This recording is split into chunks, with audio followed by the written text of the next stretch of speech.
우리가 지금 계속 로마서 3장 말씀을 지금 살펴보고 있습니다. 우리 봤던 말씀이 이 3장 9절에서 20절 말씀이었죠.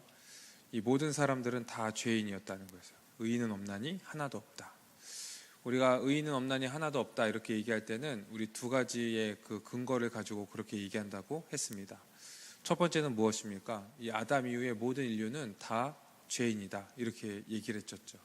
왜냐하면 이 모든 만물을 창조하시고 다스리시는 그 하나님께서 이 아담을 인류의 대표로 세우셨는데 이 아담이 범죄한 거예요. 죄를 범했죠. 하나님의 주되심을 거부하고 하나님의 명령에 불순종하여서 선악을 알게 하는 나무의 열매를 따먹고 만 것입니다. 그래서 이 세상에 죄가 들어왔고 이 죄의 결과인 사망이 이 세상에 들어오게 되었어요. 그래서 이 아담 이후의 모든 인류는요, 죄로 태어나고 죄를 지을 수밖에 없고 아무리 자신이 노력해도 죄의 굴레 안에서 벗어날 수 없는 그러한 존재가 된 것이죠.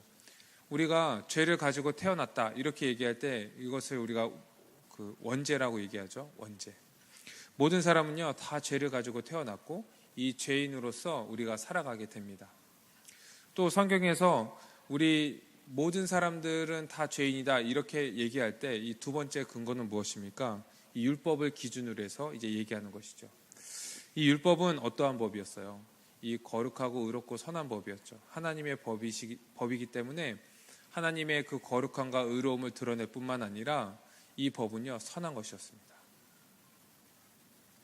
이 법을요 하나님께서 모든 인류에게 다 지키도록 명령하신 거죠. 근데 이 법을 우리는 아무도 지킬 수 없는 거예요. 이 법을 지키는 기준에 대해서 이 갈라디아서 3장 10절에 얘기하고 있죠. 모든 율법을 항상 지켜야 된다. 그런데 우리는 잘 알다시피 이 하나의 법도 우리가 평생 지키면서 살아갈 수 없다는 것을 너무나 잘 알고 있습니다. 그래서 이 율법을 기준으로 해서 모든 인류는 다 죄인인 거예요. 죄인이다. 하나님께서 이제 마지막 때에 이 인류들을 심판하시는데 이 믿는 자들과 믿지 않은 자들 모든 자들을 다 심판하시는데 그 심판의 기준이 무엇입니까? 바로 율법이죠. 율법을 지켰냐 지키지 않았냐 이것을 가지고 이제 심판을 하시는 거예요. 그러니 그 율법을 기준으로 해서 그 누가 감히 나는 지켰다 나는 의롭다 이렇게 떳떳하게 얘기할 수 있겠냐는 거예요. 아무도 없는 거죠. 그래서 로마서 3장 10절에 보니까 의인은 없나니 하나도 없다. 하나도 없을 뿐만 아니라 앞으로도 없을 것이고 아무도 의인이 될 수 없다는 것을 지금 선언하고 있는 것이에요. 여러분, 모든 인류가 죄인이라는 것은 어떤 의미입니까? 이 인류에게는요 아무런 소망이 없다는 거예요. 아무런 소망이 없고요.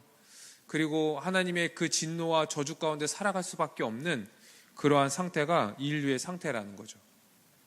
그런데 21절 보니까 이제는 율법 외에 하나님의 한 의가 나타났다 이렇게 얘기하고 있습니다.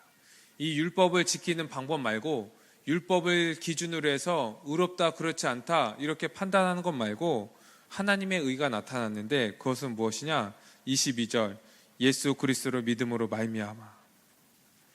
예수 그리스도를 믿는 것. 이제는 어떤 행위가 아니라 어떠한 우리의 노력과 어떠한 우리의 능력으로가 아니라 믿음으로 말미암아 의롭다 하심을 얻는다 이렇게 얘기하고 있는 것이죠. 이제는 하나님이 이제 믿음으로 말미암아 우리를 의롭게 하시고 우리의 모든 죄를 해결하여 주신다 이렇게 말씀하시는 거예요. 그런데 무엇을 믿는 것이 참된 믿음입니까? 우리가 이 예수님의 그 십자가를 믿는 것이 참된 믿음이죠. 그런데 예수님의 그 십자가의 죽으심이 어떠한 죽음이라고 믿는 것이 참된 믿음입니까? 화목제물 되심이다. 25절에 보니까 그의 피로써 믿음으로 말미암는 화목제물로 세우셨다. 즉 예수님이 십자가에 죽으셨는데 그분이 그냥 우리를 사랑하셔서 그 사랑으로 우리를 덮으시기 위해서 그 사랑이 너무나 커서 십자가에 죽으신 것이 아니라 우리가 받아야 될 그 저주와 진노를 대신하여서 십자가에 죽으셨다는 것을 믿을 때, 즉 예수님께서 우리의 형벌을 대신하여서 죽으신 형벌 대속적 죽음을 죽으셨다는 것을 우리가 믿을 때 우리는 의롭다 하심을 얻을 수 있다는 거죠. 사랑하는 청년 여러분, 이 예수 그리스도의 십자가를 어떻게 믿고 있습니까? 그 예수님의 십자가가 어떠한 것임을 믿고 있습니까? 예수님은요, 우리를 대신하여서 화목제물이 되신 거예요. 우리의 형벌을 대신하여서 죽으신 것입니다. 그런데 이것을 더 잘 설명하기 위해서 이 24절에 보니까 속량이라는 그 단어를 썼죠. 그리스도 예수 안에 있는 속량으로 말미암아 우리가 의롭게 되었다, 이렇게 설명하고 있는 거예요. 속량이 무엇입니까? 어떤 노예나 포로 상태에 있는 자를 그 몸의 대가를 지불하고 자유를 주는 거죠.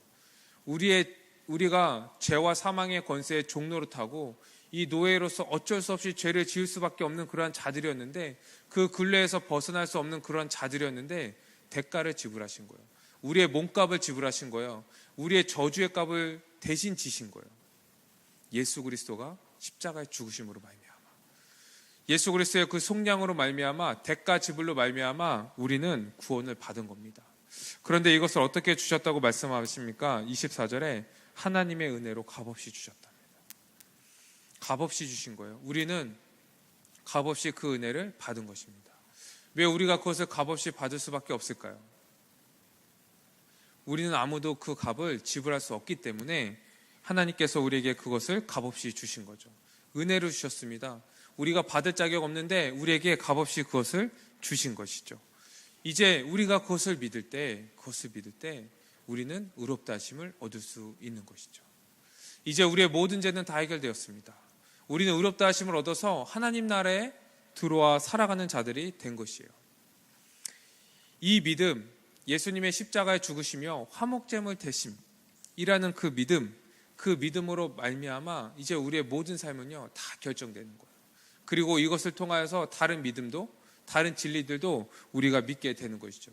우리가 죄인이라는 것을 믿는 거예요. 우리가 극악한 죄인이라는 것, 우리의 그 노력으로나 우리의 그런 어떠한 방편으로도 거기서 헤어나올 수 없다는 것을 우리는 아는 거예요. 그리고 예수 그리스도의 그 십자가로 말미암아 우리가 거기서 구원받았다는 것을 우리는 아는 겁니다. 그리고 예수 그리스도의 그 화목제물 되심으로 말미암아 우리의 모든 죄가 해결되고 우리가 의롭다 하심을 얻었다는 것도 우리는 믿게 되는 것입니다.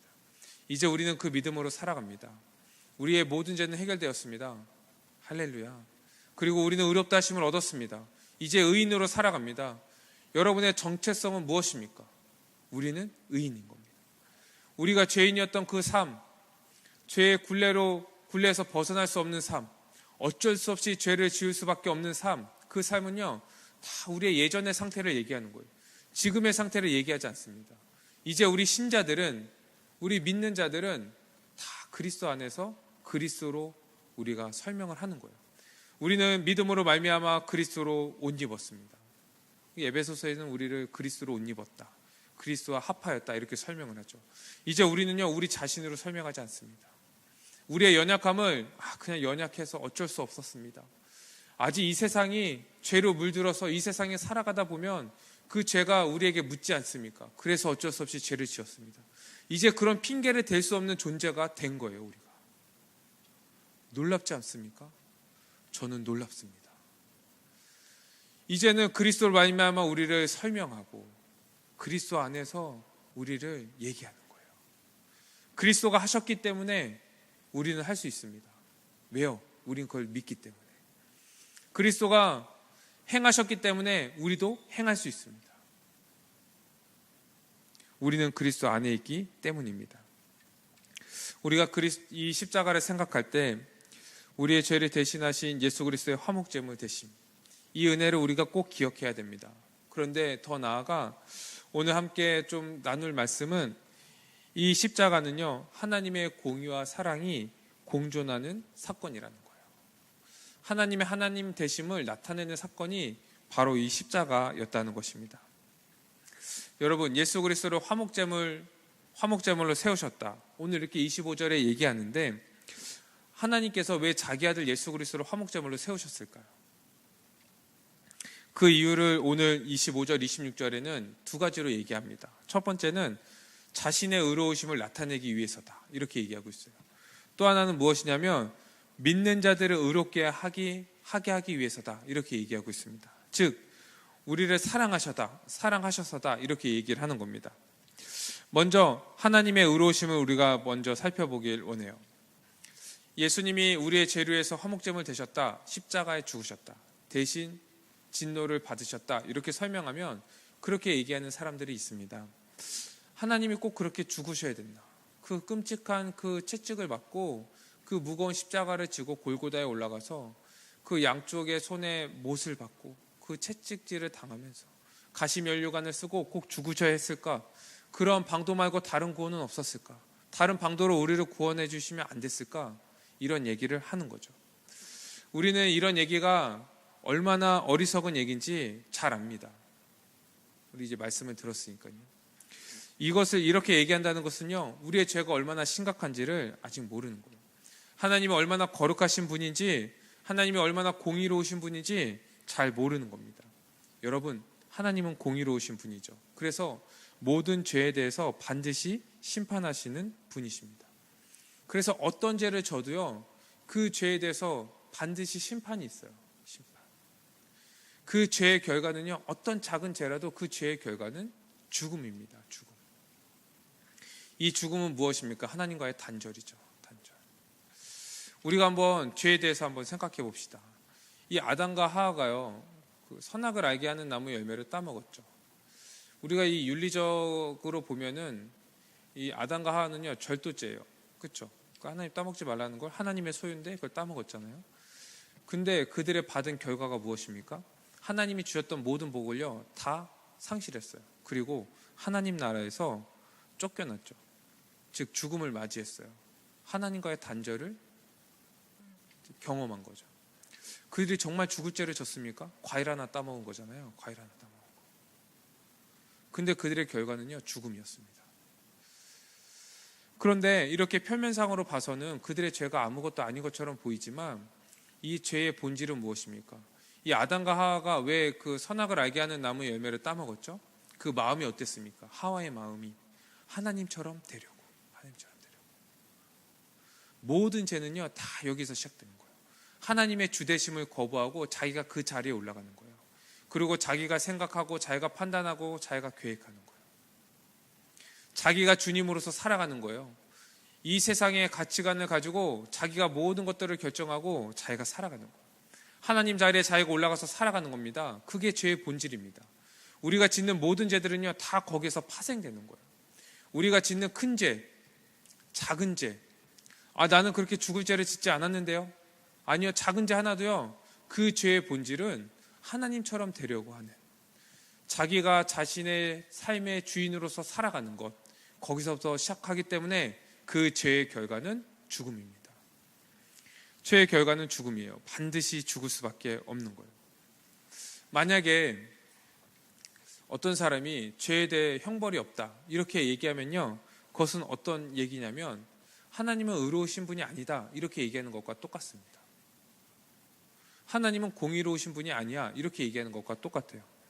그리고 또 만약에 하나님이 정말 죄에 대해서 심판하지 않으신다면, 죄를 그냥 간과하신다면 하나님은요, 공의로운 하나님이 아니실 거예요. 하나님은 그냥 죄를 져도 아무런 상관없는 분이실 거예요. 죄와 공존하는 분이고요, 죄를 그냥 용납하시는 분일 거예요. 죄와 구별하지 않는, 구분되지 않는 그런 분이실 거예요. 그런데 여러분, 하나님은 어떠한 분이십니까?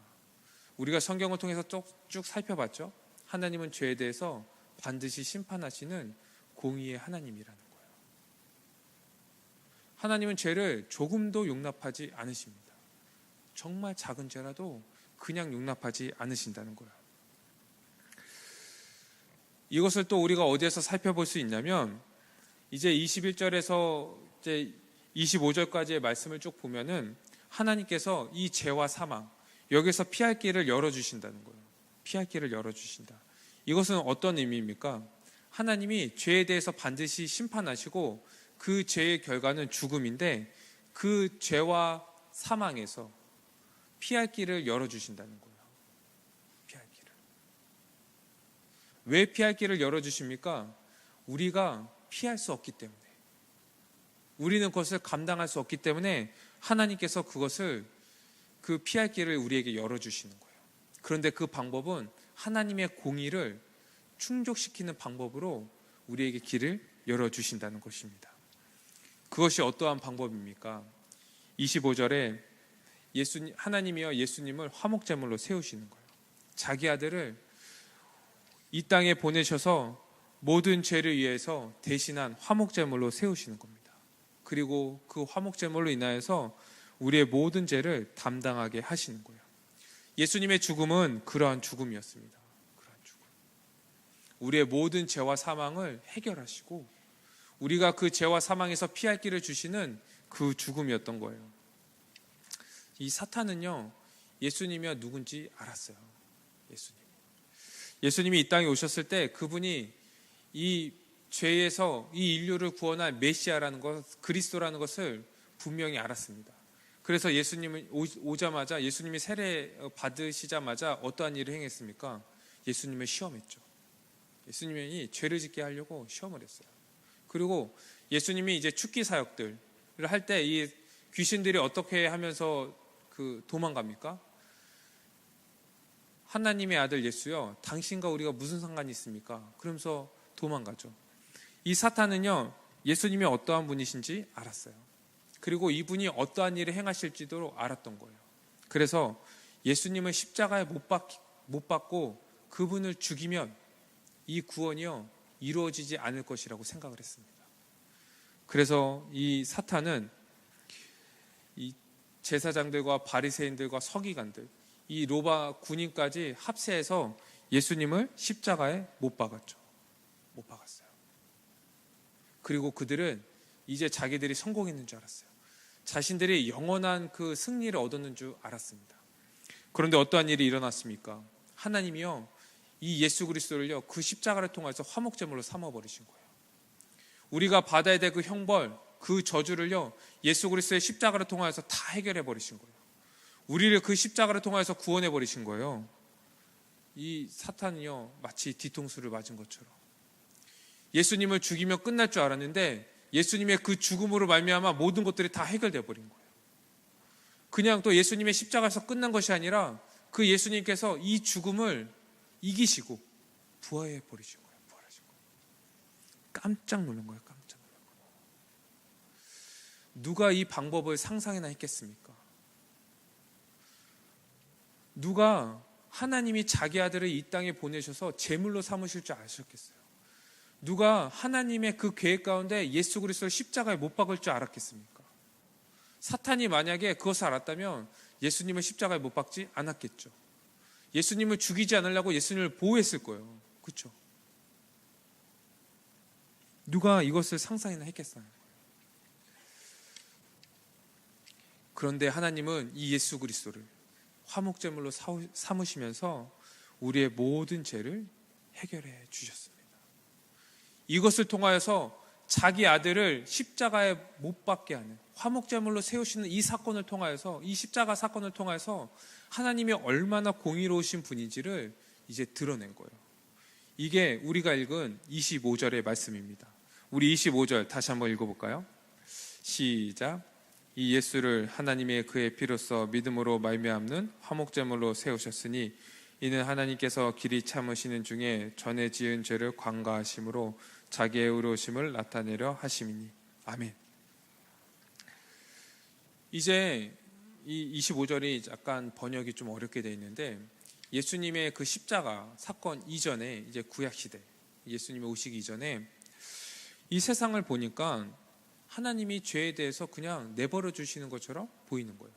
왜냐하면 죄의 결과는 사망이라고 했는데, 죄를 지면 하나님이 이제 벌을 내리신다고 얘기했는데 벌 받지 않는 거예요. 그렇죠? 죄를 져도 그냥 잘 살아가는 거예요. 죄를 지면, 이 땅에서 죄를 지면 질수록 더 잘 살아가는 거예요. 그리고 마치 하나님의 심판이 없는 것처럼, 하나님이 죄를 그냥 간과하시는 것처럼 보였던 거예요. 우리가 실제적으로 봐도 지금 이 시대에도 악한 사람들이 이 세상에서 살아가기에 더 적합합니다. 우리 믿는 자들마다. 여러분, 우리 기도할 때 그 하나님 앞에 잘 살게 해달라고, 이 땅에서 잘 살게 해달라고, 돈 많이 벌고 명예를 얻고 좋은 사람 만나서 이제 결혼하고, 이런 기도 이제 열심히 하는 분들이 계시는데 열심히 사시면 돼요, 세상에서. 그러면 이 땅에서의 모든 복들을 다 누리면서 살 수 있을 거예요. 아니요, 죄를 지면서요, 이 땅에서 더 잘 살 수 있다니까요. 죄를 지면 질수록 이 땅에서는요 더 평탄하게 살아갈 수 있는 거예요. 그런데 하나님이 심판을 하시지 않는 것처럼 보이는 거예요. 승승장구하는 거예요. 마치 악이 이기는 것처럼 보이는 거예요. 죄를 지어도 괜찮구나. 심판이 어디 있냐? 예수님이 재림은 하시냐? 예수님이 오시긴 하시냐? 구원은 하시냐? 예수님께서 이 사탄을 이기기는 하시겠냐? 이런 생각을 가지고 살아갔던 거예요. 그런데 하나님께서 예수님을요 화목제물로 세우시면서 이 모든 생각들, 이 사탄의 모든 무리들이요 지금 기겁을 하는 거예요. 자기 아들 예수 그리스도를 제물로 삼으시는 그 하나님의 공의를 보면서요 이 사탄이요 악의 무리들이요 지금 그 발 앞에 무릎을 꿇는 거예요. 어떻게 저럴 수 있냐? 어떻게 저렇게 거룩한 분이 계시냐? 어떻게 저렇게 공의로울 수 있냐? 어떻게 죄를 조금도 허용하지 않으시냐? 어떻게 저럴 수 있냐? 이 십자가를 통하여서요 이 끔찍한 십자가 그 형벌을 통하여서 하나님의 공의를, 그분이 얼마나 의로우신 분임을 지금 드러내고 계시는 것이죠. 이 십자가를 통해서 하나님의 공의가 그렇게 드러나는 거예요. 그리고 이 십자가를 통하여서 우리가 죄를 해결할 수 있는 그 해결책도 우리에게 주시죠. 하나님이 그 해결책을 주십니다. 왜요? 우리가 잘 아는 것처럼 우리에게는 아무런 방법이 없기 때문에 그래요. 아무도 그것을 감당할 수 없기 때문에 그래요. 아무도 그것을 해결할 수 없기 때문에 그래요. 그래서 우리에게 방법을 주시는데 그것은 무엇입니까? 십자가를 믿는 것, 예수 그리스도의 피를 믿는 것, 그 피가 어떠한 죽음인지를 믿는 것, 그분이 우리를 대신한 화목제물 되심을 믿는 것, 그분이 우리를 대신해서 형벌 대속적 죽음을 죽으셨다는 것을 믿는 것, 이 믿음으로 말미암아 우리의 모든 죄를 다 해결하여 주시고 의롭다 하신 거예요. 이것이 구원에 이르는 유일한 길이다, 이렇게 성경은 얘기하고 있습니다.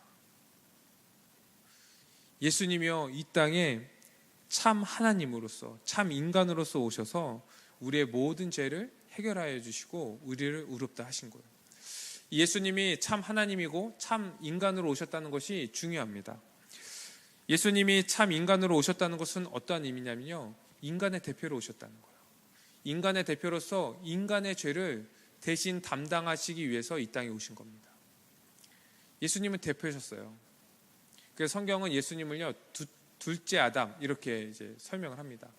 이제 아담이 첫 번째 인류의 대표였다면 예수 그리스도가 두 번째 인류의 대표인 거예요.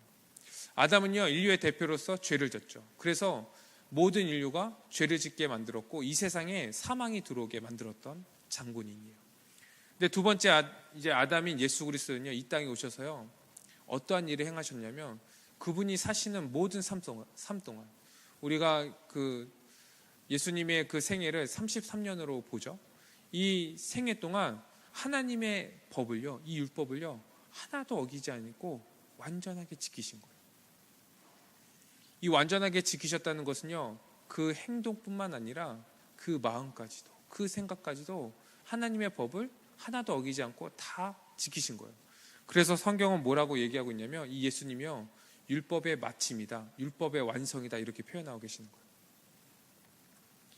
예수님은 인류의 대표로서 모든 율법을 다 지키셨어요. 그래서 율법을 지킴으로 하나님 앞에 의롭다고 인정을 받으신 거예요. 이제 믿는 사람들은요 그리스도 안에, 그리스도와 합하여서 예수 그리스도의 의를 받는 겁니다. 그래서 우리가 의롭게 된 것은요 우리가 어떠한 법을 지켰거나 이 말씀에 잘 순종해서 의롭게 된 것이 아니라 예수 그리스도가 성취하신 그 의를 우리가 받은 거예요. 우리가 얻은 거예요. 그래서 우리가 의롭다 하심을 얻었다 이런 표현을 쓰잖아요. 그리스도의 의를요 우리가 받은 겁니다. 이제 예수님께서 참된 인간으로 인류의 대표로 오셔서 우리의 죄를 담당하신 거예요. 또한 예수님은요 참 하나님으로서 오셨어요. 참 하나님으로서. 이 참 하나님으로 오셨다는 것은 어떤 의미냐면요, 이 한 사람은요 한 사람의 죄밖에 담당할 수 없거든요. 그렇죠. 한 인간의 죄밖에 담당할 수 없어요. 또 실제적으로 이 한 사람이요 모든 사람의 죄를 담당할 수 없다는 얘기인 거예요. 근데 이 예수님이 참 하나님으로 오셨다는 것은 어떤 의미냐면 이 모든 인류의 죄를 담당하셨다는 거예요. 모든 인류. 그러니 여러분, 우리 한 사람이 지은 죄의 결과도 죽음인데, 하나님의 그 저주인데, 예수님의 그 십자가는요, 모든 인류의 죄를 담당하고 그 십자가를 지신 거예요. 그러니 그 무게와, 그렇죠? 그 형벌이 얼마나 컸겠습니까? 예수님은 그렇게 죽으신 거예요. 그러니 이 십자가를 보면서 이 우리가 공포감을 안 느낄 수 있겠습니까? 왜요? 그 십자가에 원래 누가 달렸어야 되는 거예요? 우리가 원래 그 자리에 있어야 되는 거거든요. 우리의 다 개인의 그 죄 때문에, 각자의 죄 때문에 우리가 그 십자가에 달렸어야 되는 거예요. 우리가 받아야 될 그 형벌이었고요, 우리가 받아야 될 그 저주였습니다. 그런데 예수님이 대신 받으신 것이죠. 우리는 그 십자가를 보면서요, 죄가 얼마나 심각한지, 그리고 형벌이 얼마나 끔찍한지 우리는 알아야 되는 거예요. 지금 죄인들이 아무렇지도 않게 살고 우리보다 더 잘 산다고, 죄를 지어도 괜찮나? 이 죄를 지어도 내가 바로 형벌을 받지 않으니까, 죄 지어도 하나님이 그냥 간과하시나? 그냥 내버려 두시나? 이렇게 생각하는데, 여러분, 이 십자가를 생각할 때 우리는요, 죄를 그렇게 생각할 수 없는 것이죠. 우린 십자가를 보면 알아야 됩니다. 우리는 항상 기억해야 돼요. 십자가를 묵상하면서요, 우리는 항상 기억해야 됩니다. 우리가 달렸어야 되는 건데, 우리가 달렸어야 되는 그 십자가인데, 우리가 받아야 될 그 형벌과 저주인데, 우리는 항상 그것을 생각하고 우리의 죄가 얼마나 끔찍한지, 그 죄가 얼마나 끔찍한지 우리는 알아야 되는 거예요. 이제 우리는 십자가를 더 알면 알수록요, 하나님의 거룩하심과 공의를 알게 됩니다. 그리고 이 십자가를 더 알면 알수록요, 하나님의 그 거룩함을요, 흠모하게 돼요. 그리고 그것을 따르게 됩니다. 하나님의 그 공의와 거룩함을 더 알게 되면요, 우리는 그 아름다움과 영광을 보게 되는 거예요. 그 얼마나 영광스러운지, 그 거룩함이. 그리고 이 세상의 아름다움, 이 세상의 명예와 그 영광, 이런 것과 견줄 수 없는 그 십자가의 영광을 바라보면서 우리가 살아가게 되는 거예요. 그리고 그 십자가를 지고 이 땅에서 살아가는 것이 우리에겐 가장 복된 삶이고 가장 영광의 삶이라는 것을 우리가 알게 되는 거죠. 이렇게 십자가의 그 은혜를 알고 하나님의 공의를 아는 사람들의 특징이 무엇인지 아십니까? 십자가를 점점 더 알면서요, 예수 그리스도의 그 죽으심이 어떠한 죽으심인지 더 알게 되면서, 이 하나님의 공의를 더 알게 되면서 이 죄를 멀리하게 되는 거예요. 죄를 더 멀리하게 됩니다. 죄에 대해서 이제 혐오감을 갖게 돼요. 죄를 대적해요. 죄를 미워합니다. 죄에 대해서 민감하게 반응하게 돼요. 왜요? 이제 우리 안에 그리스도의 마음이 있기 때문에 그렇습니다. 하나님의 공의로 우리가 가득 차 있기 때문에 그래요. 예수 그리스도의 의가 우리에게 있기 때문에 이제 우리는 죄에 대해서 혐오하기 시작합니다. 이제 거룩한 마음으로 살아갑니다. 이제 의로운 마음으로 우리가 살아가게 되는 거예요. 이제 죄를 딱 생각할 때, 우리와 공존할 수 없는 것, 우리가 용납할 수 없는 것, 이런 생각들이 딱 드는 거예요. 그렇기 때문에 이제 싸웁니다. 어쩌다 죄를 져도요, 이제 꺼리껴지는 거예요. 불편한 거예요, 그것이. 예전에 아무렇지도 않았는데, 예전에 죄를 져도 그냥 죄를 짐으로 말미암아 난 기쁨을 누렸는데, 이제 불편한 거예요. 그리고 이제 회개하게 되는 거예요. 그 십자가 앞에 이제 우리는 회개합니다. 그렇게 회개할 때 그 예수 그리스도의 십자가의 은혜를 우리는 다시 한번 경험하고 우리가 다시 믿음으로 설 수 있게 되는 것이죠. 여러분, 이 세상에서 가장 끔찍하고 혐오스럽고 더러운 것은 이제 죄인 거예요. 이것이 이 그리스도의 마음을 품고 살아가는 사람들의 마음입니다. 이 세상에서 가장 불쌍하고 안타까운 사람이 누군지 아십니까? 아직도 자기가 주인 되어서 하나님께 불순종하면서 살아가는 그 죄인인 거예요. 왜요? 우린 십자가를 통하여서 그 죄사함을 받고 의롭다 하심을 얻었기 때문에 그렇습니다. 우린 그 십자가를 통해서 하나님의 공의를 받기 때문에 그래요. 그래서 우리는 이 세상에서 이제 그리스도의 마음으로 하나님의 그 공의와 거룩함으로 살아가게 되는 것이죠. 하나님은 십자가로 하나님의 공의를 나타내셨다. 이렇게 성경은 기록하고 있어요.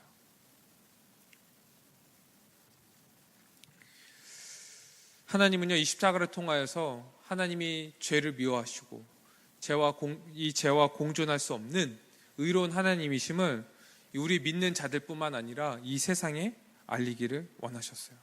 그래서 그것을 아는 자들, 그것을 믿는 자들은요, 이제 하나님이 죄에 대해서 심판하신다는 것을 알고, 그리고 하나님이 죄를 얼마나 미워하신지를 알고, 또 하나님이 원래 이 땅에 만드신 그 나라, 창조하신 그 나라가 거룩하고 의로운 나라라는 것을 알고 그거에 합당한 삶을 살아가기를 원하셨던 것입니다. 이 십자가에는요, 하나님의 공의만 나타나는 것이 아니라 하나님의 사랑도 분명하게 나타나 있어요. 어떻게 나타났습니까? 하나님은요, 자기 아들을요, 이 십자가에 죽게 하셨죠. 우리를 대신한 화목제물로 삼으신 거예요. 화목제물로 삼으셨다. 이 하나님이 자기 아들을 화목제물로 삼으셨다, 이렇게 얘기하면 어떤 사람들은 그렇게 얘기하는 사람들이 있어요. 하나님은 자기 아들을 제물로 드리시는 무서운 하나님, 매정한 하나님, 두려운 하나님. 그리고 예수님은 우리를 사랑하셔서 십자가에 죽으신 사랑의 예수님, 이렇게 말하는 경우가 많이 있어요. 그런데 여러분, 성경에 보면요, 어떠한 표현들이 나와 있냐면 그리스도 안에서 우리를 사랑하셨다, 아들 예수 그리스도를 우리에게 내어주셨다, 화목제물로 세우셨다, 이런 표현들이 나오는 거예요. 근데 그 주어가요, 다 성부 하나님인 거예요. 하나님. 예수님이 십자가에 죽으시기 전에 이 겟세마네 동산에서 이 땀방울이 핏방울이 될 때까지 기도하셨죠. 이 고통 가운데 기도하셨어요. 왜냐하면 그 죽음은요, 영광의 죽음이 아니라 하나님과의 단절, 영원한 죽음이기 때문에 그랬죠. 그럴 때 이 예수님이 그렇게 기도하셨을 때 이 하나님은요, 이 마음이 편하셨을까요?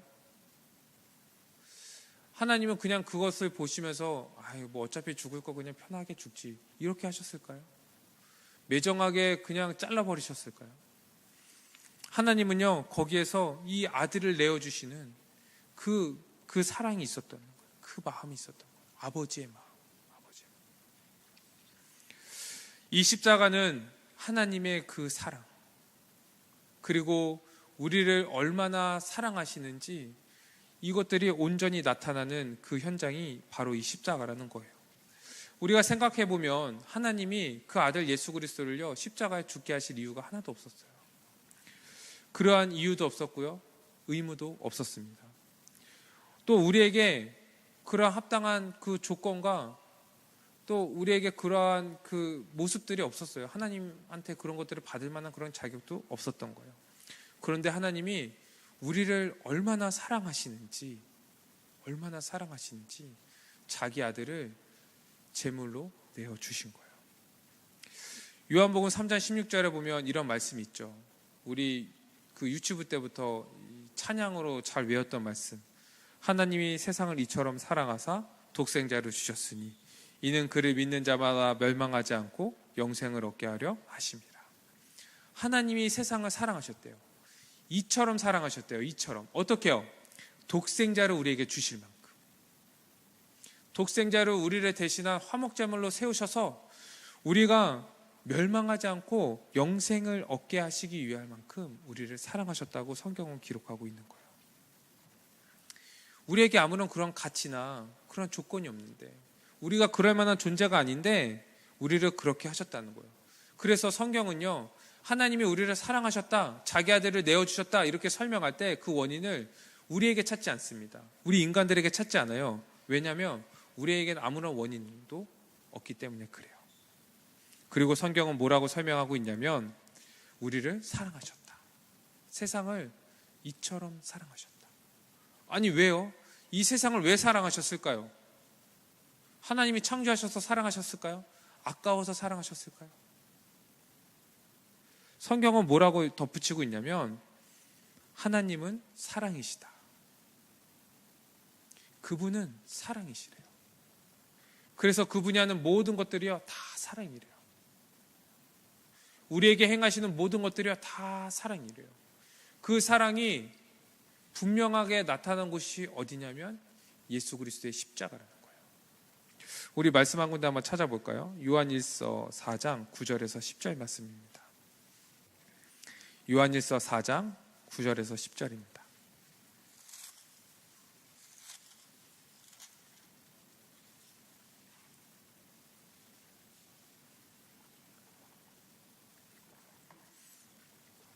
(4장 9절에서 10절) 함께 읽어보겠습니다. 시작.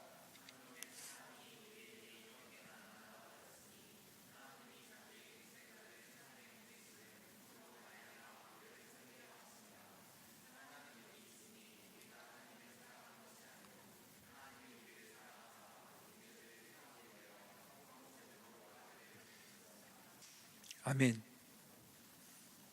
하나님의 사랑이 우리에게 이렇게 나타났대요. 자기 독생자를 세상에 보내셔서 우리를 살리셨대요. 사랑은 여기 있대요. 어디 있습니까? 여기 있어요. 10절에. 우리가 하나님을 사랑한 것이 아니다. 그렇죠? 우리가 하나님을 사랑하지 않았었죠. 우리는 죄인이었습니다. 우리는 불순종하고요. 하나님을 적극적으로 대적하던 그러한 자들이었을 때, 그러한 상태였을 때 하나님이 우리를 먼저 사랑하셨다. 하나님이 우리를 사랑하셔서 우리 죄를 속하기 위해서 화목제물로 그 아들을 보내셨다는 거예요. 하나님은 그렇게 우리를 사랑하셨다는 거예요. 근데 여기서 더 나아가는 것은 무엇이냐면요, 우리의 하나님의 그 사랑이 우리에게 부어질 때, 하나님이 자기 아들 독생자 예수를 우리를 대신한 화목제물로 삼으셨을 때 우리의 상태가 어떠했느냐. 우리 말씀 한 군데를 더 찾아볼까요? 로마서 5장 8절입니다. 5장 8절. 로마서 5장 8절 우리 함께 읽어보겠습니다. 시작. 우리가 아직 죄인 되었을 때 그리스도께서 우리를 위하여 죽으심으로 하나님께서 우리에 대한 자기의 사랑을 확증하셨느니라. 네, 우리가 아직 죄인 되었을 때, 아직 불순종하고 하나님의 주되심을 거부하고 있을 때 그리스도를 우리를 위해서 죽게 하심으로 하나님이 우리를 얼마나 사랑하시는지 확증하셨다. 이렇게 설명하고 있는 거예요. 우리에게 하나님이 얼마나 우리를 사랑하시는지 알라고 말씀하시는 거예요. 얼마나 우리를 사랑하시냐. 우리는 그 사랑을 알기 때문에요, 이렇게 주일날 나와서 주님을 예배하는 겁니다. 우리는 그 사랑을 알기 때문에요, 우리 모든 삶 속에서 그 사랑 가운데 살아가는 거예요. 우리 모든 삶 속에서 그 사랑이 드러나는 거예요. 그 사랑을 알기 때문에. 이제 우린 더 이상 하나님께 무엇을 요구하기 위해서 하나님이 내 삶을 인도해 주고 나의 삶을 평탄하게 해 주시기 위해서 우리의 어떠한 종교 생활이나 선을 행하는 것이 아니라는 거예요. 그것들이 우리의 구원과 아무런 관련이 없다는 것을 우리가 너무나 잘 압니다. 우리가 열심히 예배드리고 기도하고 말씀을 몇 독씩 하고 매일 큐티를 빠지지 않고 하고 새벽 예배에 나오고 헌금을 하고 11조를 드리고 우리 삶 속에서 착하게 살려고 노력하는 그 어떠한 행위도요, 우리가 구원에 이르게 할 수 없다는 것을 우린 너무나 다 잘 알고 있어요. 그러면 우리는 왜 그렇게 살아갑니까? 그 사랑 때문입니다. 그 사랑 때문에 그 공의와 사랑의 하나님이 우리에게 은혜를 베푸셨기 때문에, 그 십자가를 통하여서 우리에게 은혜를 베푸셨기 때문에 우리는 그렇게 살아가는 거예요. 그 어떤 사람이요, 그 누구도요 자기 행위를 통하여서 자기 자신도 구원할 수 없죠. 그런데 어떻게 우리의 행위를 통해서 다른 사람을 구원했다 얘기할 수 있겠습니까? 자기 자신의 죄를 해결할 수 없는 사람이 자기가 어떤 행위를 통하여서 하나님 나라를 확장한다고 얘기할 수 있겠습니까? 우리는 그냥 은혜 때문에 살아가는 거예요. 은혜 때문에. 이 은혜가 너무나 감사해서 우리는 매일매일 살아가는 겁니다. 매일매일. 이것이 삶으로 드러나는 거예요. 이 구원받은 자가 어찌 기쁘지 않을 수 있겠습니까? 어찌 기쁘지 않을 수 있겠어요? 어찌 감사하지 않을 수 있겠습니까? 이제 저를 잘 모르는 분들은 제 표정을 보고 이제 화난 것 같다, 표정이 어둡다 이렇게 하는데 저 굉장히 기쁩니다. 항상 감사해요. 이 표정이에요. 여러분 오해하지 마시기 바랍니다. 믿는 자들은요 매일 그렇게 살아가는 거예요. 매일 그렇게 살아가는 거예요. 그러니 우리는요 우리 좁은 시야를 가지고 우리가 무엇을 결정하려고 하거나 이것이 맞다 틀리다 하나님이 왜 도와주시지 않냐 원망하거나 불평할 이유가 없는 것이죠. 또 우리의 좁은 지식을 가지고 이 하나님을 이해하지 못한다고, 하나님의 인도하심을 이해하지 못한다고 하나님이 계시냐 계시지 않느냐 이런 것을 판단할 수 없는 것이죠. 이것이 얼마나 어리석고 교만한 일입니까? 하나님이 그토록 우리를 사랑하셨는데 그렇게 자기 아들을 보내시면서 우리를 대신한 화목제물로 삼으신 그 주님께서, 우리를 그렇게 사랑하신 그 주님께서 지금 우리를 인도하신다면, 우리를 그렇게 몰아가신다면 그것이 우리에게 가장 선한 길이 아니겠습니까? 그게 우리에게 가장 복된 길이 아니겠습니까? 그거 우리는 뭐만 하면 됩니까? 순종하면 되죠.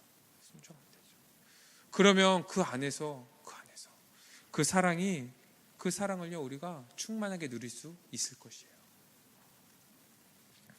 우리가 또 오해하지 말아야 되는 것이 있는데, 이 하나님의 사랑의 하나님이다, 그래서 자기 아들을 이제 우리에게 보내주셨다 이렇게 얘기하니까, 그러면 하나님은 사랑이시고 예수님은 죽기 싫은데 억지로 죽으셨냐, 겟세마네 동산에서 얼마나 죽기 싫어갖고 기도까지 하셨는가, 예수님이 참 불쌍하다 이렇게 얘기하시는 분들이 계세요. 안 계시죠? 계세요. 그런데요 하나님이 이 십자가를 통하여서 자기의 사랑을 드러내셨다면 예수님도요 그 십자가의 죽으심을 통하여서 자기의 사랑을 드러내신 거예요. 우리 말씀 한 군데를 더 찾아볼까요? 에베소서 5장 2절입니다.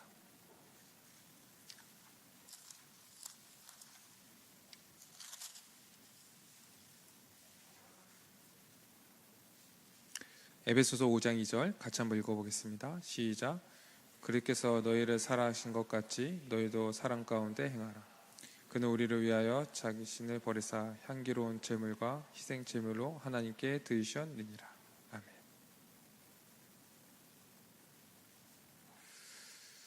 그리스도께서 너희를 사랑하셨답니다. 그래서 너희도 그렇게 사랑하면서 살아가라 이렇게 얘기하는 거예요. 우리를 어떻게 사랑하셨습니까? 자기를 버리셨대요. 그 십자가. 자기가 대신 십자가를 지신 거예요. 자기가 대신 그 저주와 형벌을 받으신 거예요. 그렇게 우리를 사랑하셨다는 겁니다. 그래서 이 십자가에는요 하나님의 사랑과 예수 그리스도의 그 사랑이 함께 나타나는 거예요. 사랑하는 청년 여러분, 우리가 하나님에 대해서요 우리가 잘 알아야 됩니다. 어떤 사람들은 이 공의의 하나님만 알아서 이 마치 죄를 지면은 하나님께서 즉각 벌하신 것처럼 이제 벌벌 떨면서 살아가는 사람들이 있는데, 하나님은 이 죄에 대해서 벌하시는 분이 맞습니다. 그런데 우리 믿는 자들은요, 예수 그리스도의 화목제물 되심을 믿는 자들은요 이 모든 것들이 다 해결된 거예요. 그렇기 때문에 우리가 죄를 졌을 때 하나님이 벌하실까 봐 두려워 떠는 것이 아니라, 우리가 죄를 졌을 때 깜짝 놀라야 돼요. 깜짝 놀라고 다시금 예수 그리스도의 그 십자가 그 앞에서 우리가 회개하면서 살아가야 됩니다. 또 어떤 사람들은 이 사랑의 하나님만 알아서 하나님이 사랑하시니까 어떻게든 우리는 그 사랑 가운데 살아가겠지, 한번 구원받았으니까 이 사랑의 하나님이 끝까지 우리를 구원해 주시지 않겠어? 그래서 마치 죄에 대해서 무디게 살아가는 사람들이 많이 있어요. 자기 중심적으로 살아가고, 그리고 자기 삶을 돌아보지 않고 난 구원받아서 사랑의 하나님이 우리의 죄를 위해서 십자가에 죽으셨는데 요 작은 죄 하나 용서해 주시지 않겠어? 마지막에 죽기 전에 한번 회개하지 뭐. 이렇게 생각하면서 이 방종의 삶을 살아가는 사람들도 있다는 거예요. 그런데 여러분, 오늘 말씀처럼 하나님은요 이 공의와 이 사랑의 하나님이라는 것을 우리가 분명히 알 필요가 있습니다. 이것을 우리가 바로 알고 믿을 때 우리 삶 속에서 그 은혜를 풍성하게 누리며 살아갈 수 있을 것입니다. 우리 말씀을 가지고 이 시간 함께 기도하기로 합니다.